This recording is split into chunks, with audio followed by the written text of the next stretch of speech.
Hi friends, welcome to my channel Dhanu Telugu blogs. ఈరోజు వీడియోలో వచ్చేసి ఎండు చేపల పులుసు ఎలా ప్రిపేర్ చేసుకోవాలో వీడియోలో చూసేద్దాం. అలాగనే అన్ని మిక్స్డ్ వెజిటేబుల్స్తో ఎలా ప్రిపేర్ చేసుకోవాలో ఈ వీడియోలో చూసేద్దాం. ముందుగా అయితే ఎండు చేపలను అయితే బాగా క్లీన్ చేసుకోవాలి.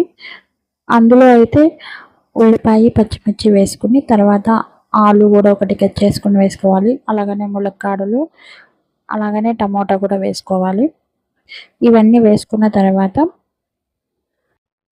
అలాగనే 2 వంకాయలను కూడా కట్ చేసుకుని వేసుకోవాలి. ఇలా ఆల్ వెజిటేబుల్ వేసుకుంటాం వల్ల అదొక టేస్టీగా చాలా బాగుంటుంది. మీరు ఒకసారి అయితే ఇలా ట్రై చేయండి.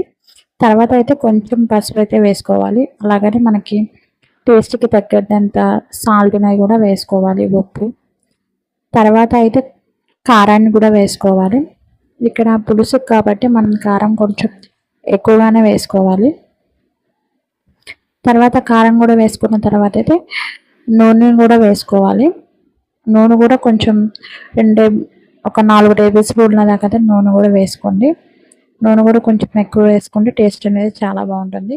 ఇవన్నీ వేసుకున్న తర్వాత అయితే ఒకసారి మళ్ళీ ఇలా కలిపేసేసుకుని ఒక 5 మినిట్స్ అయితే వీటిని ఉడికించుకోవాలి.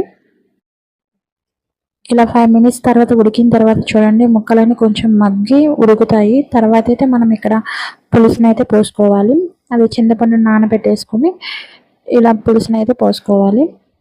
ఇవన్నీ పోసుకున్న తర్వాత హై ఫ్లేమ్లో పెట్టుకొని ఒక 10 మినిట్స్ అయితే కుక్ చేసుకోండి. ఇలా గండి పెట్టి కదుపుకోకుండా మనం ఇలా తిప్పుకుంటూ ఉంటే ఆ చేపలు అన్నవి ఇరిగిపోకుండా ఉంటాయి. ఇలా మొత్తం తిప్పేసుకున్న తర్వాత ఒక 10 మినిట్స్ అయితే మనం కుక్ చేసుకుంటే మూత పెట్టి మధ్య మధ్యలో ఇలా తిప్పుకుంటూ ఉండాలి.